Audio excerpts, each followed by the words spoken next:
The Bristol race was a snooze fest, and Jeff Gluck was unmistakably critical of what happened at Bristol Motor Speedway, as were the fans, other insiders, and the many drivers who left frustrated after a 500-lap procession that showcased the best and worst of NASCAR's current era. Sure, Kyle Larson dominated and delivered an emotional victory for Hendrick Motorsports following the death of Jon Edwards, but the vibe outside victory lane was far from joyous. This wasn't just a case of one driver outrunning the competition. It demonstrated how far the next-gen vehicle still has to go on short tracks. An obvious issue that threatens one of NASCAR's most prized race types. Kyle Larson was unstoppable. He began third, took the lead from Alex Bowman after 39 laps, and has never looked back. He led 411 of 500 laps. He won both stages. He averaged more over 100 miles per hour, the fastest Bristol race since the track was repaved with concrete decades ago. His performance was clinical.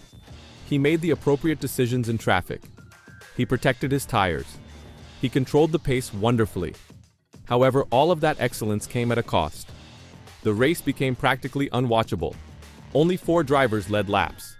Only one crash happened, 178 laps in. What comes after that? Green flags all the way home. There's no drama. There is no side-by-side carnage. There are no noteworthy comers and goers. Denny Hamlin, who had a chance at a three-peat and came into the weekend as one of the hottest drivers in the field, could only watch Larson check out. Larson himself joked about ending Denny's streak. "We hate to see him win. I'm sure you do too." It was a pleasant time for the 5 teams, as well as a lasting monument to Edwards. But what about everyone else? The race felt more like a tire test than a combat. Jeff Gluck, a longtime NASCAR journalist, did not mince words on the Teardown podcast. "I think this was a horrible race," he said bluntly. "To me, this was pathetic. Absolutely pathetic." He was not simply reacting emotionally. He was pointing to a wider pattern, one that has proven increasingly difficult to ignore with each passing short-track weekend.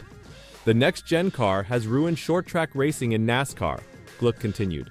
"If NASCAR keeps going like this and doesn't do anything, we're going to lose short-track races off the schedule." He is not alone in thinking this way. A quick check at the grandstands revealed that the seats were vacant. And while this is nothing new, it was telling that a track long regarded as NASCAR's Coliseum, a place where legends were born and rivalries erupted, failed to deliver the pyrotechnics. "If this is what the spring Bristol race is going to be," Gluck said, "what's the case for it to continue?" Much of what went wrong is due to the characteristics of the present next-gen automobile.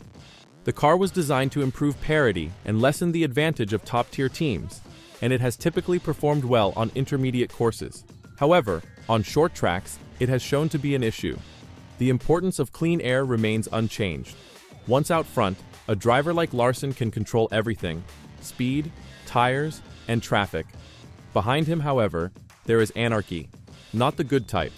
Just bad air, trapped in line, and can't pass mayhem. Ryan Blaney momentarily led during the green flag stoppage. Carson Hocevar slipped in for 2 laps in front, but otherwise, it was all Larson. There were no yellow flags for the last 235 laps. Even though the race was run at tremendous speeds, above 100 miles per hour on average, it lacked intensity. There was no drama over tire failure, no big tactical decisions, and few clashes that actually influenced the outcome. Throughout the race, Bubba Wallace looked like a probable top 10 car in terms of points. But once he was pushed back into the muck, there was no way out. He ended up at position 19. And despite the fact that he's come a long way, this one still hurt. "Damn, that was rough," Wallace tweeted following the race. "Thought it was going all right and then just plateaued." Rather than yelling or spinning, Wallace sought peace in his family. "Hearing my wife make Bex giggle on the way to the plane made me understand that I should just move on. There is nothing better than hearing that. Perspective is crucial."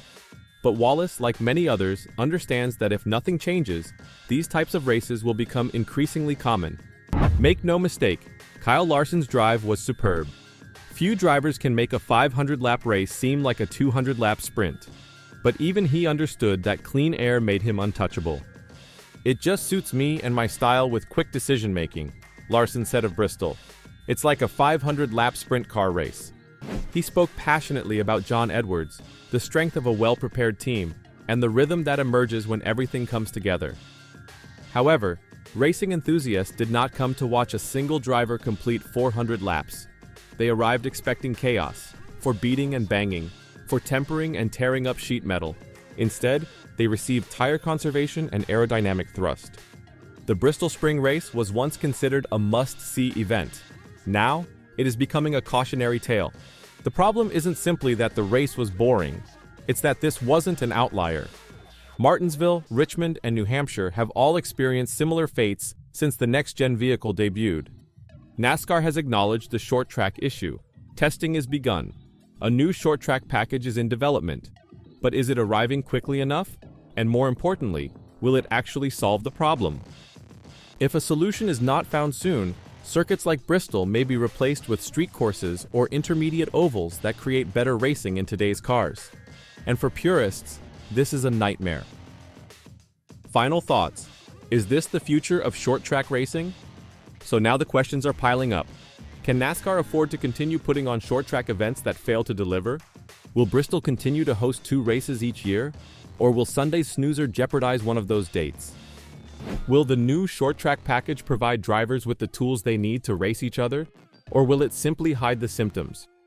What will happen to driver confidence if weekends like this become the norm? If someone as skilled as Bubba Wallace becomes stuck in foul air and is unable to move, what hope is there for the rest of the field? The truth is that supporters aren't going to wait forever. If Bristol can't produce the mayhem and excitement it once did, the stands and the schedule will soon reflect that. For now, all eyes are on Talladega. It might be the next big show. But what's the real story? The question is whether NASCAR will finally repair what is broken at the bull rings. Sunday's Bristol race may be remembered as a dominant victory for Kyle Larson, but it felt more like a warning shot to the rest of the garage and the spectators watching at home. NASCAR's crown jewel short tracks used to be among the most chaotic and dramatic events of the season. Now, many people are leaving the race because they find it boring, predictable, and intentionally broken.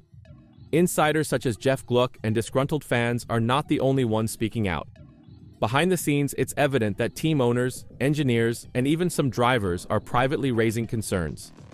How long can the next-gen car remain unspoiled while short tracks continue to underperform? The intention was parity and closer racing, but the unexpected consequence has been cars that are too similar in foul air and too difficult to pass without an absurd tire fall-off or strategy Hail Mary. When the pole sitter and early leader fails to finish and the next guy leads 411 of 500 laps unchallenged, what story is the sport telling? Could NASCAR change course and introduce an aero package designed specifically for short tracks? Could tire compositions vary dramatically in mid-season? If Bristol Spring fails to recover, may the product quietly disappear from future schedules? More significantly, how long will it be until this short-term malaise has a greater impact on attendance? Fans want to love Bristol. The drivers want to race it. However, the current format serves neither side well.